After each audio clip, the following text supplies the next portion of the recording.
acquaintance be forgot and never brought to mind? Should old acquaintance be forgot for lang syne?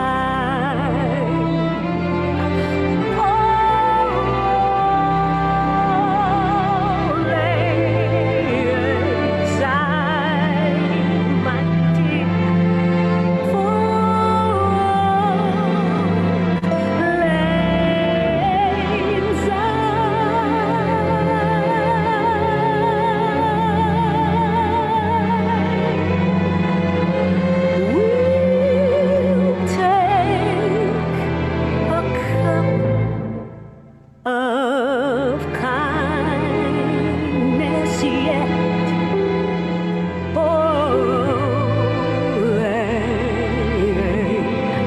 Zion. Should memories just fade away in a mist of distant time?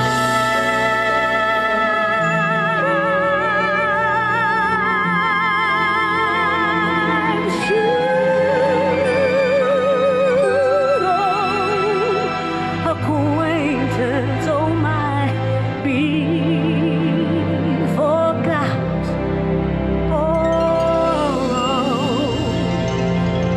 lang syne.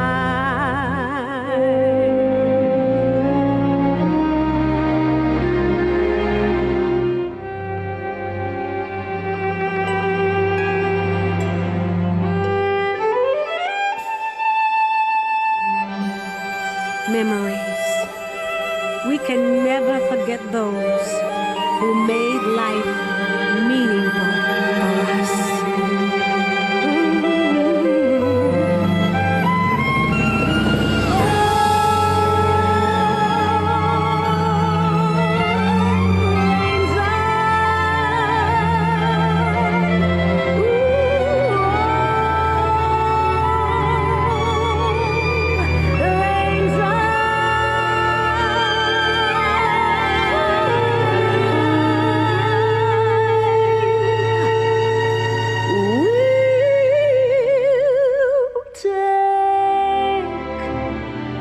A cup of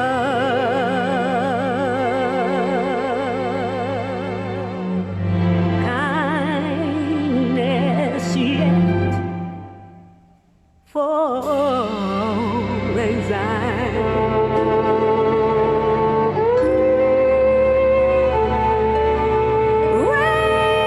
a toast to time.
and Japan, but it was called Dragon's Den. I said, wait a minute, you want me to spend my own money? Aren't the people that go on TV, they get paid, right? So you want me to spend my own money, you want me to invest in these companies. Why would I do that? Because that's the way I thought things should work, right? That I'm supposed to get paid. But I wasn't looking at the opportunity at hand, that I would get pitched brands and opportunities to hopefully empower other people. I would learn from the guest sharks. I would expand my network. I would learn from the people that were coming on and pitching. I was just too busy, caught up in my own way of thinking that I'm a star. I'm the head of my own company. I got my own money. I don't want to be listening to other people like ABC and MGM and Sony, and my ego was in the way. And there's an old saying that says, what would the outcome be if your ego wasn't in the decision-making process? And I decided to power shift, and I got out of my way, and I said, okay, wait a minute. This is Mark Burnett, world-renowned television producer. This is ABC, a family channel. This is great opportunities. People like Mark Cuban are going to be on there. People like Barbara Corcoran are going to be on there. If they're on there, then why shouldn't I do it? And I had to look in the mirror and say, Damon, you got to get out of your own way. And that's what I want you to do right now. I want you to think about the times that your ego prevented you from getting something. I want you to think about the times when you put your ego aside and you ended up where you wanted to be, because you would not know who I am right now if I allowed my ego to get in my way and I didn't decide to make a power shift. And right now, as you're making crucial decisions in your life, like all of us are, how are you going to put that ego aside and do what's in the best interest for you as well as the person on the other side of the table? Because what we call that is a win-win, right? So I want you to power shift. I want you to know that whenever you had an ego or you turned down something, you were not alone. I've been through it many, many times in my life. And even in the future, I might go through it again, but I have to check myself and check my ego at the door. And thank God I did. And thank God I'm here with you now, all because of a power shift. I wish you all the best.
Stand by, everyone. Stand by, please.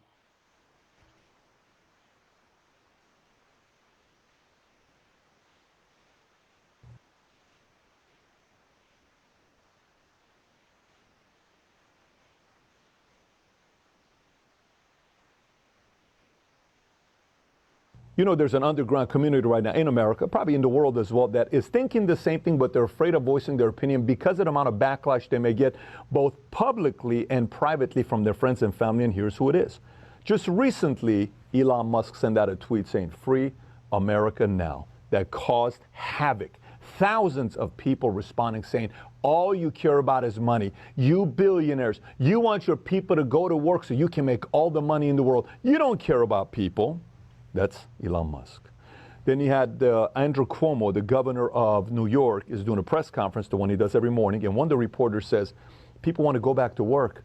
They want to go back to work. And he's talking about, you know, they're worried about losing their jobs, losing their businesses. He says, worse than death. She says, equals death. He says, equals death. It doesn't equal death, right? Meaning, and then he says, if you want to get a job, why don't you go work in the essential industry? She says, there is no jobs in the essential industry. He says, yes, there is. He says, you have one. She says, I have one, but they're not hiring today. Meaning, low-income families, they're doing better than before. Why? Not they're doing great. They're doing better than before because they're getting bigger checks. I had a guy that was here cutting my hair, 18-year-old kid. He's the son of one of my good friends who cuts my hair. I says, how's everything? He says, life is amazing. I said, why is everything amazing? He says, I'm making more money in the last week than I made in the last 2 months because of these stimulus checks. Is that how it's supposed to be? But the poor is doing better. The rich is going to be fine. Middle America is getting their tail handed to them. Why? Here's why. People send me messages and they criticize me, say, Pat, you're at the office every day and you're posting videos on Instagram. It's not the responsible thing to do. You got a family. You got this. People follow you. Why would you do something like this? I've missed 3 days of work since they announced the economic shutdown. When I say 3 days of work, I don't mean during the weekday. I mean 3 Sundays of work. One of the Sundays I missed because I spent the entire day with my son, who was sick and tired and not being able to go back to school and being around his family and his peers. He missed it, and I had to have a very serious conversation with him. The other 2 days, I just dedicated to my family and friends, and we had a good time at the house. But every other day, including Saturdays and Sundays, I've been at the office every day. Many of you will not agree with this. Let me explain why I'm doing this. Somebody asked this question for me, and they said, Pat, you're being irresponsible. I said, why am I being irresponsible? Because you're going to work every day. I said, that's what I'm doing every day. You don't have to do this. This is what I chose to do this. Yeah, but it's not the responsible thing to do. Don't you see what's going on around the world? I said, you know, I see this in a different way than you do. How do you see this? I said, let me explain to you how I see this. One time a woman and I were talking. This is a very respectful woman, someone you would know. She gets up and she tells me, she says, you know what's the closest thing men will ever experience that's to giving birth? I said, what do you mean? You know what's the closest thing men will ever experience to the pain of a woman giving birth? I said, what is it? She said, starting a business. I said, what do you mean by that? She says, I've given birth to 2 kids and I've started a company. Giving birth was so painful when I went through it. But running a company was extremely painful and it lasted a few years. I said, so what's your point with this? She says, it's the closest pain I had. The agitation, the running out of money, the trying to keep people, the employees leaving you, customers being taken away from you by the competitors, sleepless nights, arguments with your husband, your wife, trying to keep your face together, your emotions together, trying to be a parent and cook and eat and exercise and, you know, make sure your mom and dad are good and your finances aren't good and you're meeting with the doctor and you're dropping off your kids at school and you're picking them up and you're doing homework and you're trying to be a good parent and you're trying to be a good spouse. All of that. And I'm about to run out of money starting my business. She said, it's the closest thing to having a baby when you have a startup.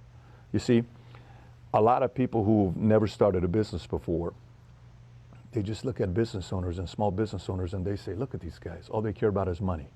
All they want to do is the rich lifestyle. Starting a business to me is like having a baby, except it's my baby. I have 3 kids, Patrick, Dylan, Senna. I take a bullet for them. But I also have a baby that I started. That's a company. It's a very important thing to me. Why? We put everything into this company. Do you know for who? For Patrick, Dylan, and Senna. This is giving them 3 the life that they have today. For somebody to tell me you can't go to work, I'll pay a $1,000 fine every day for me not to go to work. Now, I'm not telling you for you to do this. Let me be irresponsible. You may say that's not the right decision you're making. I'm making my decision. Here's why. We look at a lot of this data with people dying. You know, this many people died, that many people died, this many deaths, this many cases. I get it, believe me. There isn't anybody who loses a loved one that is going to sit there and say, oh, it's just a normal thing to go through. I have empathy, I have compassion for all of them. I am in the insurance industry, and one of the toughest calls I ever liked getting is when the client called me telling me they died and they're sending me a death certificate. And I would get these stories of people that were our agents. I can't stand those calls. Can't stand those calls. I've had to make many of those calls. I can't stand them. I don't like them. And we have a decent sized agency, which means this has happened many, many times with our agents. I don't like to see the mother's face or the father's face or the husband's face and they're looking at me like, you know, I don't want that experience, but it's part of life. There was a book written back in 1982 by Barry Bluestone. I think the book is called Corporate Flight. And it gives us data with the cause of unemployment to the number of deaths, people dying, death.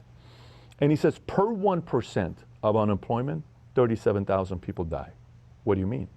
When unemployment goes higher, 1%, 2%, 3%, cause of it is 37,000 people dying. Why? Well, suicide, stress, heart attack, not paying bills, stressed out, arguing with your wife, arguing with your kids, feeling guilty. A man not making money is not a good thing. Man wants to produce and make money. He feels better about himself. He stops having these negative thoughts because he's being useful. His life is worthy. There's a reason to want to live because you're part of a team, you're part of a company, you're creating something special. There's some significant about your life. You are contributing to society. And every time unemployment goes higher, it's 37,000, 37,000. So let's just say unemployment goes up 6%. What's 6% times 37,000? 220,000 people. Coronavirus, you can put the numbers right next to it. It's about the same number. Let's just say gets to that number. Right now it's around 60, 70,000 people. So this whole topic about this virus and this whole topic about everything we're talking about, I am not here to say, let everybody go back to work. Sweden never shut the whole thing down. They just said, we're not going to do places where it's over 50 people. And, you know, here's the options that people have, certain people staying home, businesses opened up, restaurants, bars, but not big functions, not big events. And they've gone about their business. Their economy hasn't taken a big hit. 30 million unemployment? 30 million? That doesn't include how many businesses went out of business while all these bigger companies are being bailed out, and the middle America people are getting their, tails handed to them. That's okay with? No, I'm not okay with that. So again, I didn't tell you you're going to like my message here today. I don't think you're going to agree with my message here today. But some tells me there's some of you guys out there that are sitting saying, I don't know, Pat, I kind of relate, but I'm scared, man. I'm scared. What do I do? What do I tell my mom? What do I tell my wife? What do I tell my husband? They all disagree with me. I get it. I'm not telling you to do anything. I'm just telling you what I'm doing. And I know you're not alone. There's a lot of us that have babies, our businesses that we built, that we love, and we did it for a couple basic reasons. We did it for our families. We did it to make our parents proud. We did it to support our kids. And we did it because we wanted to feel useful. We wanted to feel significant, to build something special with the community of people that took the risk to build your business with you. To those of you, I respect you. Having said that, this is what I'm doing. I'm not telling you to do anything, but this is what I'm doing. But I kind of agree with Elon Musk. I hope they free America now. Boy, oh boy, oh boy. In the words of my sister and mentor who was on the stream this morning, Sister Sherry Brown, yes, yes, yes. Ready for Evolution, and welcome to another edition of Classes in Session. I'm your brother and friend, Brother Eric Ture Muhammad, and we're sharing with you out of the world of cyberspace. And our job and our goal today is to get out of the way. How do we go about doing that? How do we make that happen? Well, I want to thank Patrick Ben David for his remarks, as well as Damon Johns just prior to him, because there's several things that we need to do in our networking opportunities, 3 things that I would like for us to tackle the challenge today. And those things are involving, and you excuse my screen here, I see my head is a little cut off, not that y'all have to see me, but the 3 things that we're tackling today, the 3 challenges are in the networking opportunity. We're challenging prospecting, follow-up, and being duplicatable. Okay, very key components to being successful. Now, mind you, these components all fall around supporting those 3 components. Underneath those, undergirding them, are the 4 Ds that I always call out: dream, discipline, dream, desire, determination, and discipline. Dream, desire, determination, and discipline. In that order, you can find success. I want to thank you all for your birthday wishes. It is an honor, and I'm grateful to God for another day, another turn of the sun. And I just really hope and pray that I find myself worthy of his finding favor on me. So we want to get some things out the way before we get into the prospecting, the follow-up, and the being duplicatable challenges. We need to tackle some undergirding things to that, okay, with your permission. So we're going to look at ego versus fear. Ego versus fear. This is a walkthrough of self-analysis self-development. This is our personal development day, okay? Friday. Ego is a person's self-esteem or self-importance. Fear is an unpleasant emotion caused by the belief that someone or something is dangerous, likely to cause pain or a threat. In other words, fear is very real. Okay, I'll give you an example. You might, let's say you're at a traffic stop. You're at a traffic stop, you're at the stop sign, you look both ways, now you're willing to proceed, but in that four-way, there's another vehicle coming from the other side to your left or to your right, and that vehicle didn't obey any stop sign and is coming right at you at breakneck speed. And so what do? Now you tense up, you grab the wheel, you throw it to the right or to the left, you hit your foot on the brakes, you fall off into a ditch, and that car keeps going, doesn't even stop.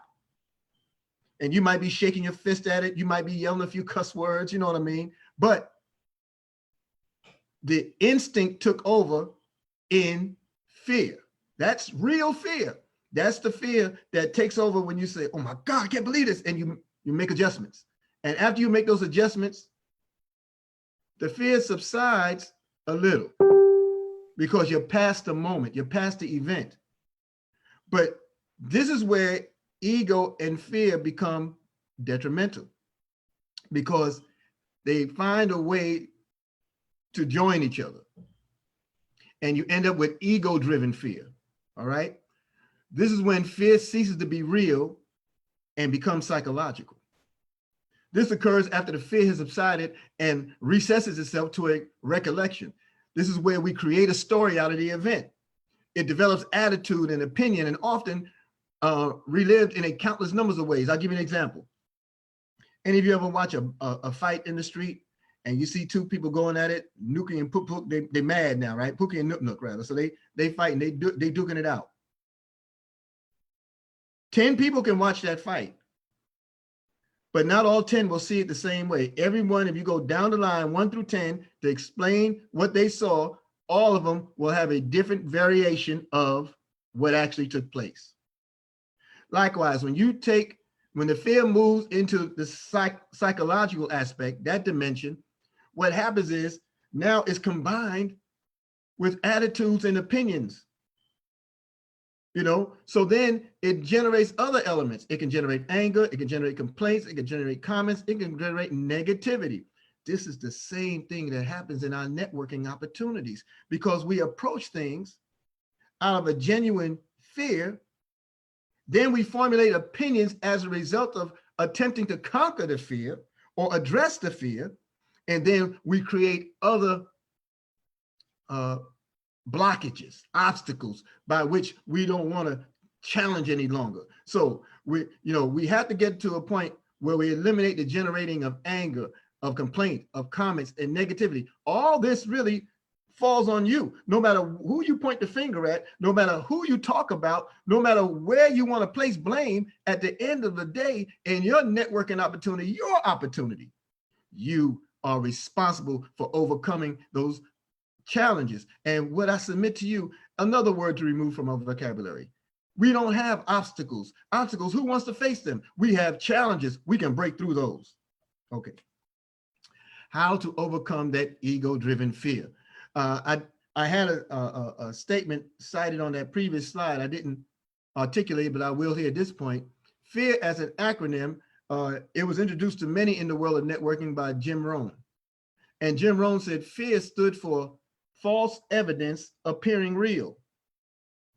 False evidence appearing real. So what happens when you have an ego-driven fear, you move from the reality of it, and now you conceptualize it. You develop a story, an opinion, an attitude by which governs you now. And when you, in that combination, you deal with false evidence appearing real. It may look like the thing, but it's not really the thing. And even in a deeper analysis, you recognize that this kind of fear, false evidence appearing real, has a twin. The twin to fear is worry. They're not the same thing, but they can produce some very similar realities. we can worry ourselves straight out of a situation, or an opportunity rather. We can make excuses for everything and anything when we allow a mindset to get the best of us. Okay? I remember the Honorable Elijah Muhammad stating in his teachings that if the black man was allowed to continue to make excuses, he'd excuse himself right into hell. Now, that can be for anybody, but he was speaking specifically to a target audience. He had a target audience in making that statement because we had a lot of apprehensions. We had a lot of challenges to overcome, but we didn't see them as a challenge. We saw them as an obstacle because we had never been introduced to an opportunity to be free before. Likewise, in your networking opportunity, what does it produce for you? It produces the possibility of freedom. Do you know that networking as an industry outstrips all the other industries combined in society? I'm talking about sports, entertainment, music. It outstrips those combined. Your professional football, your soccer, your baseball, your basketball. It outstrips it all combined. By the billions of dollars. Over $200 billion is generated through networking as an industry. But we're taught against it because it was not a part of our training. So another element, how to overcome ego-driven fears? Well, you have to know the difference. You have to know the difference between fear and a worry. You have to know the difference between the genuine, natural response to fear and the ego-driven fear. We have to learn how to kill the noise, that mental noise that typically comes in the ego-driven fear, and that noise comes with the possessive pronoun. I think that's what my wife told me. She's the English major. I'm trying to figure it out. My, M-Y. What is the danger with using my? The use of my might empower you in the moment, feeds the ego, right? But it will eventually leave you isolated. You'll be alone. It's a curse in networking. My team, my business, my organization, my attempts, my efforts. If you're in the people building business, because that's what networking is, it's the people building business that has a product attached to it. So when you're in the people building business, it can't be about you. It has to be about the business. And it's very difficult to be about the business when you're constantly purporting my. I don't mean like Johnny Gill's my people, my business, my this, my that.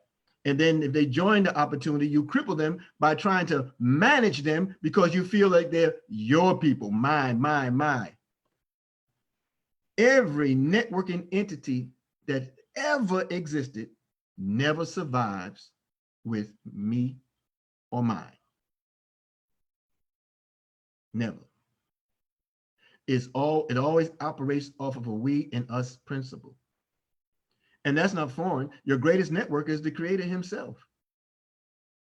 He says, I am that I am, but he says, and we created man in our image and after our likeness. He embraced the networking principle. The Holy Quran teaches us, in the scripture of the Holy Quran, which is the scripture of the Muslims, everything's referred to as we. And we made, and we created, and we provided. We. It's about the building of the people, the servants. And it's our goal and our jobs to make servants leaders. So with that being said, the use of my, it might empower you in the moment, but it will eventually leave you isolated. You will find yourself by yourself. And in networking, that means you broke.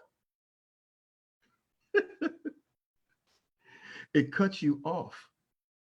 It literally cuts you off from the spirit of collectiveness. It cuts you off from support. It cuts you off from generosity. And the biggest crime It cuts you off. You smite your own face. You cut yourself off by stripping your ability to receive. I mean, abundance. I'm glad Minister Pam is on the line, Pam Dixon, because she knows and understands the power of abundance. Abundance is our birthright. But when you try to make it all about you, or if I try to make it all about me, then what happens? We are cutting ourselves off from the generosity of the Creator, the collective support that the Creator gives us by giving us creation. And hence we cut ourselves from the abundance. We cut off the blessings.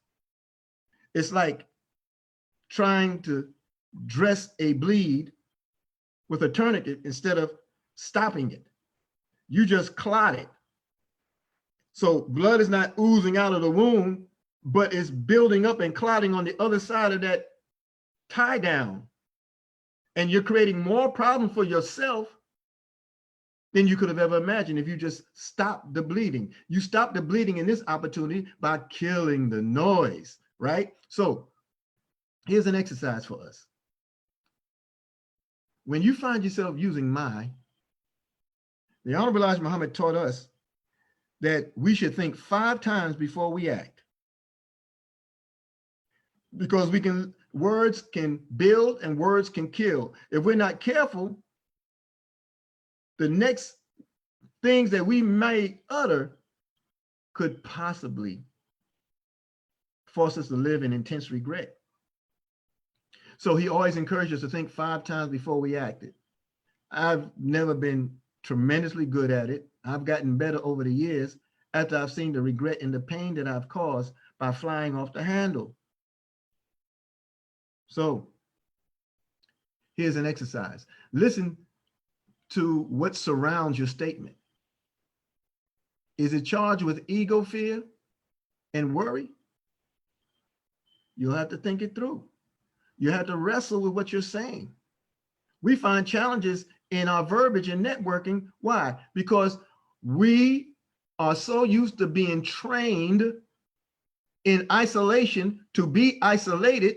It's very difficult for us to not include ourselves in the conversation. Because it's not really about us, it's about the opportunity. And the opportunity had to be introduced to us. The opportunity was not created by us. I hope you understand where we're going with this.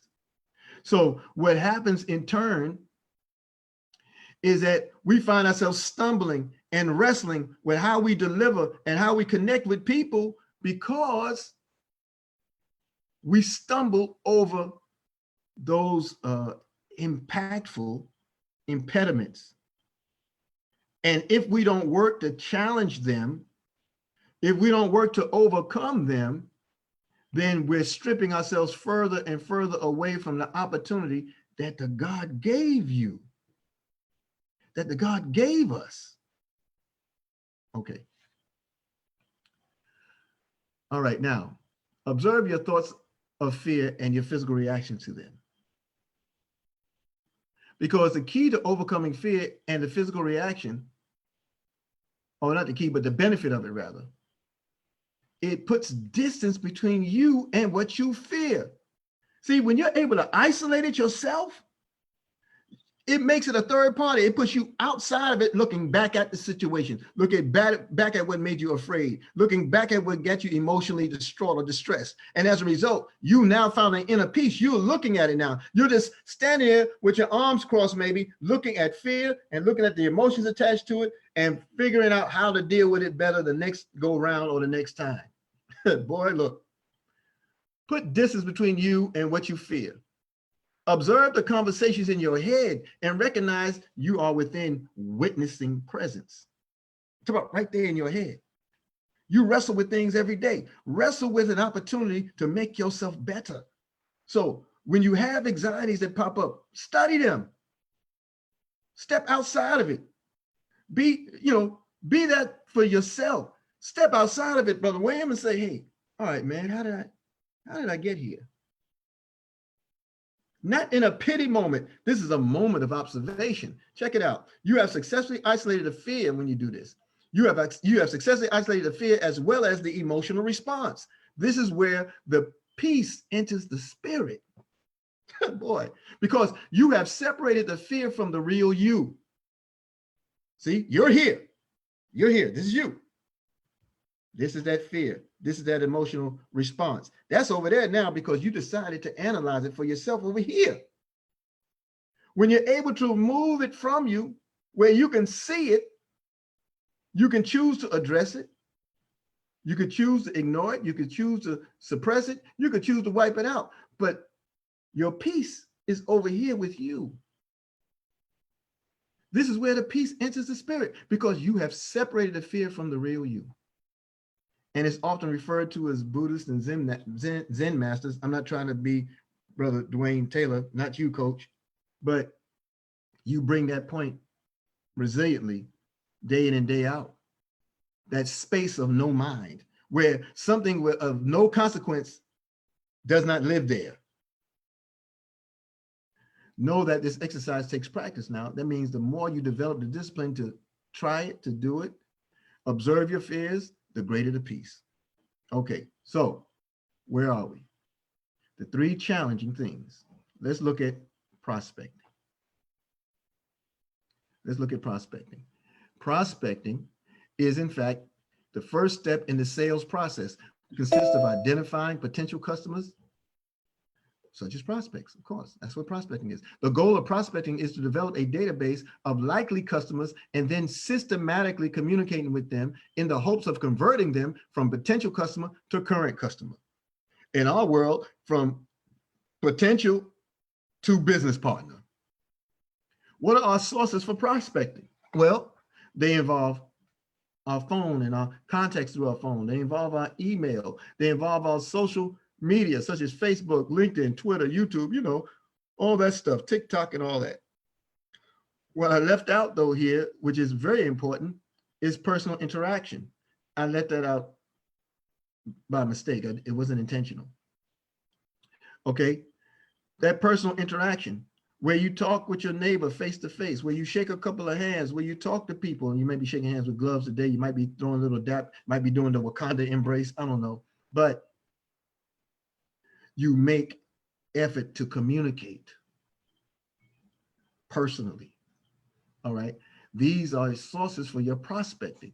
And you have to figure out where you're most comfortable and then take massive action where you're most comfortable in reaching out to people. Now, let me say this.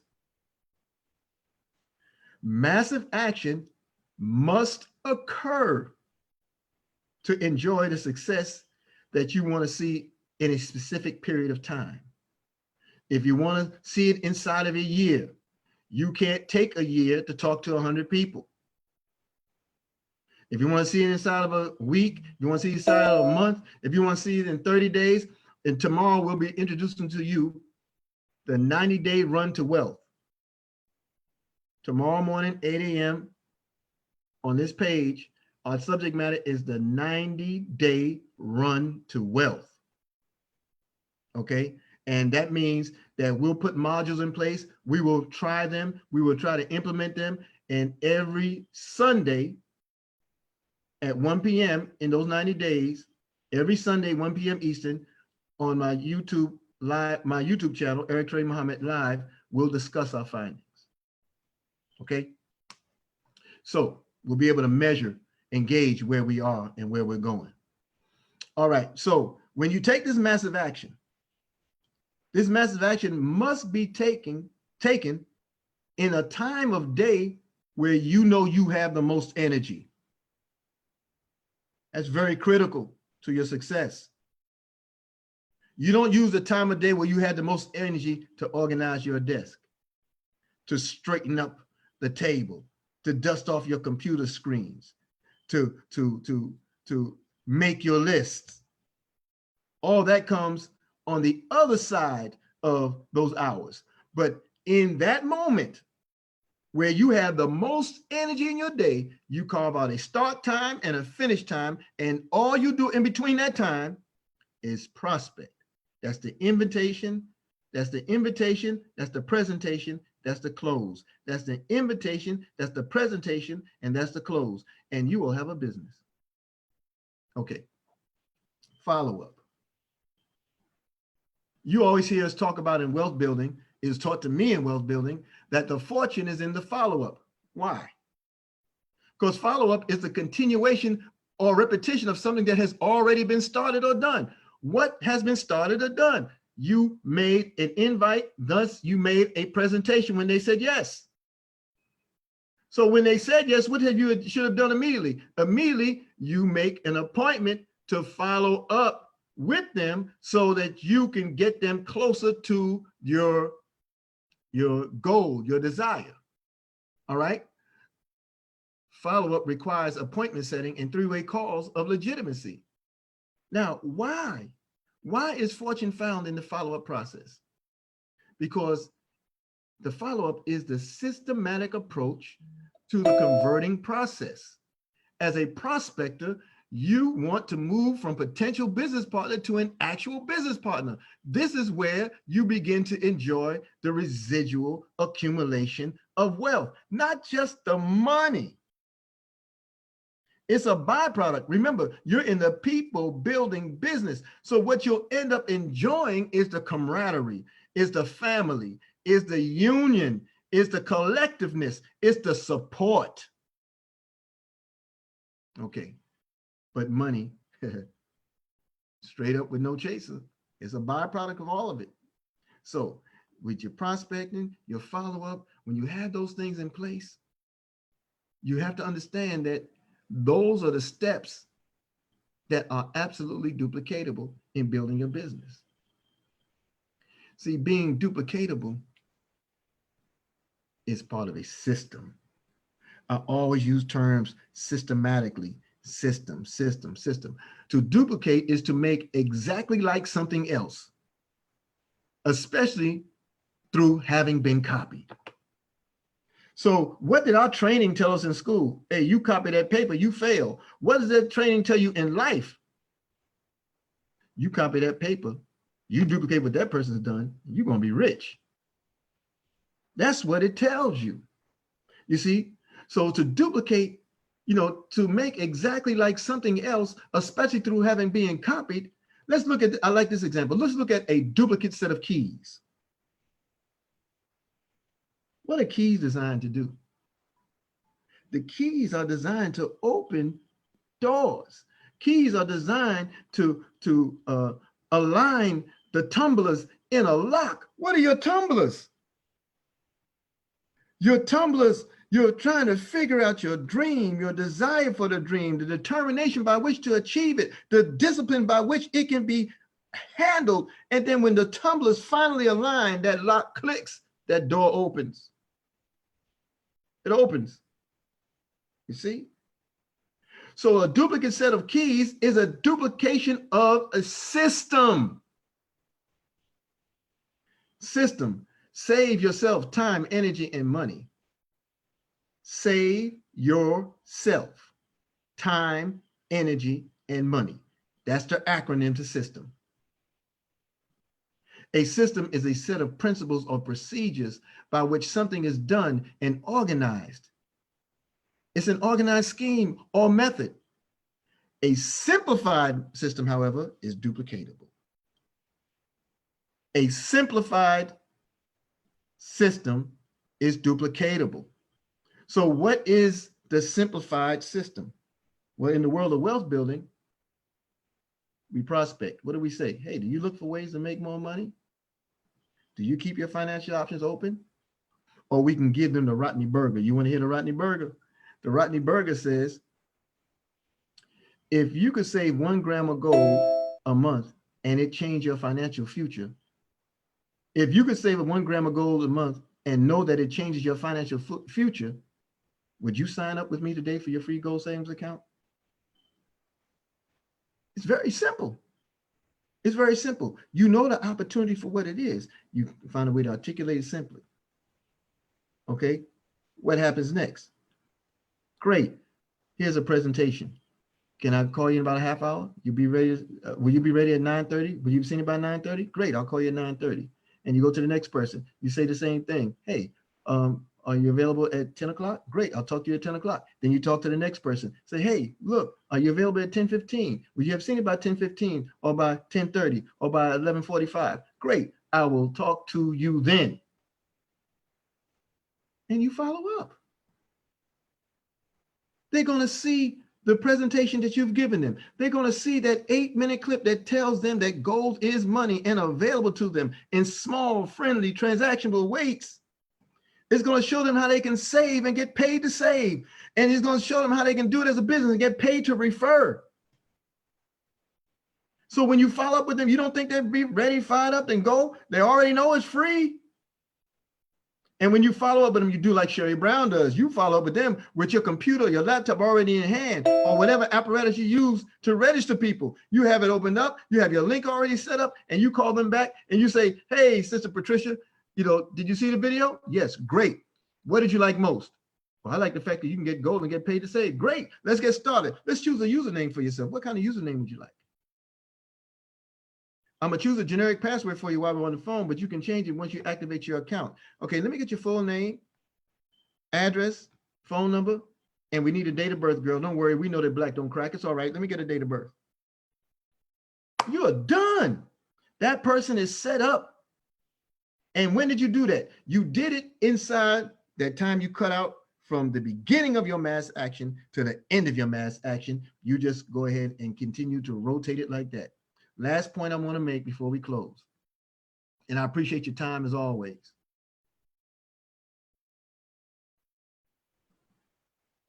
The formula that I have been taught by our leadership in Wealth Builders Worldwide, I heard it expressed first from Mr. Michael Dalco.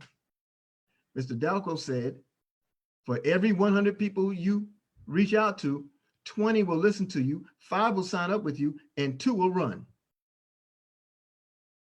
So if that's the numbers, and numbers don't lie, there's nothing emotional about that. That's math. Just do the math. If always looking for calculators and stuff to write on, but I decided to give myself a birthday resolution and organize my space in my downtime away from my massive action time.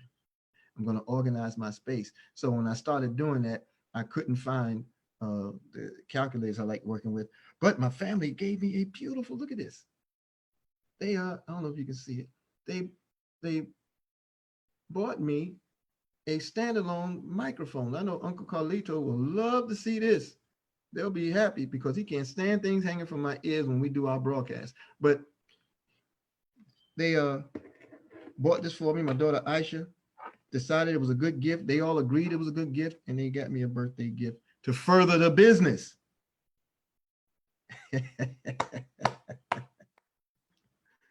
Victory is ours, saith the Lord. Thank you, Brother Nate. Thank you. I see your message. Thank you for the birthday wish. That's Nate the Great from the Big D. Area code 313, right? 313. I think 303 is Denver. I always get them mixed up. All right, anyway. So in that formula, 100 people, 20 will respond, 5 will sign up with you, 2 will be rock stars. You can't determine who the 2 will be any more than you can determine the 5, any more than you can determine the 20. But when you reach out to the 100, the formula will not fail you. So how many people do you want to join your organization today? If I want 100 people to join my organization today, you know what I got to do? You know what I got to do?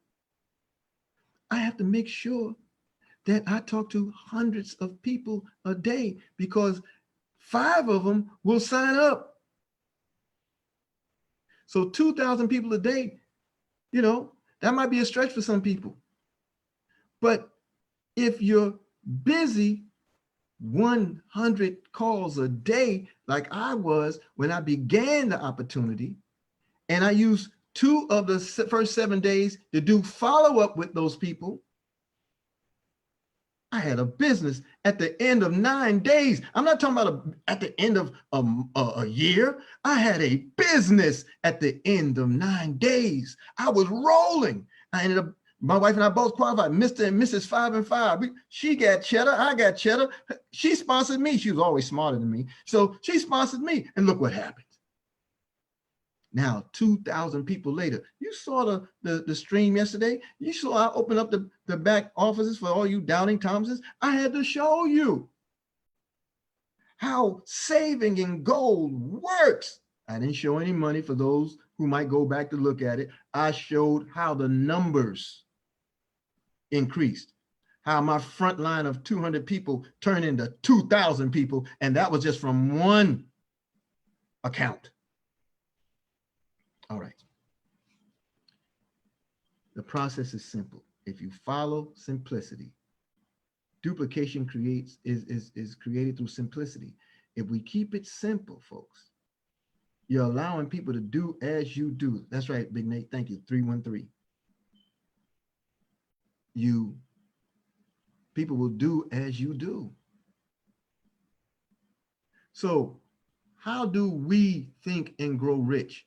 How do we maximize our time? How do we get the best bang for our buck? When we decide to do what the leaders have put before us, and not part of the map, all of the map. But that's a whole nother conversation. Hey, Brother Leroy, assalamu alaikum. Sister J to J, Ramadan Kareem. Thank you so much. All right, listen. Today is Friday, y'all. Y'all know the rules. We had the power call at 10:45 a.m. All right, that's on www.goldrocks.info. You should drive all of your colleagues and people there. You should drive your team members there to listen to the call. At 10:45 is very important. Why? Because the first 15 minutes of it is fire. It's fire. It sets the tone for the rest of your workday, depending on what time you work. I used to think about, why do they start at 10:45? How come they're not earlier? Because they're free. Free people, they're not too inclined to just get up every morning like your crazy brother here, Brother Eric. But I have intentions in my efforts. At 5 a.m., I talk to Belgium. At 6 a.m., I'm in France and I'm in the UK with our teams, and I talk with them and I find out how I can be a better servant and helper to them. So at any rate, power call, 10:45 a.m., be inspired. And then 12 noon, drive everybody, people who have never seen the opportunity, heard about the opportunity, or they've been inspired by what you said, send them to the presentation. Send them to www.goldrocks.info for not just the power call, the amazing Friday, it's payday, isn't it? Pay yourself Friday power call, okay? But also for the live presentation from our great leaders. I think Dante Taylor's on today at 12 noon. And let's join 12 noon and 9 p.m. Those are the two times that we have. Also, we have on Galfani radio platform. I don't have the screen for it today, unfortunately, my apology. But today at 3 o'clock is 3 o'clock Eastern is midday with Tay and Toya. That's Dante Taylor and Sister Santoya Stacy and Rafus Jones Jr. I'm still beating them up. They need to have 3 names on that thing, but that's okay. The information is fire. So 3 p.m. Eastern, that's midday with Tay and Toya out on the West Coast and in the Midwest. And then tonight at 8 p.m.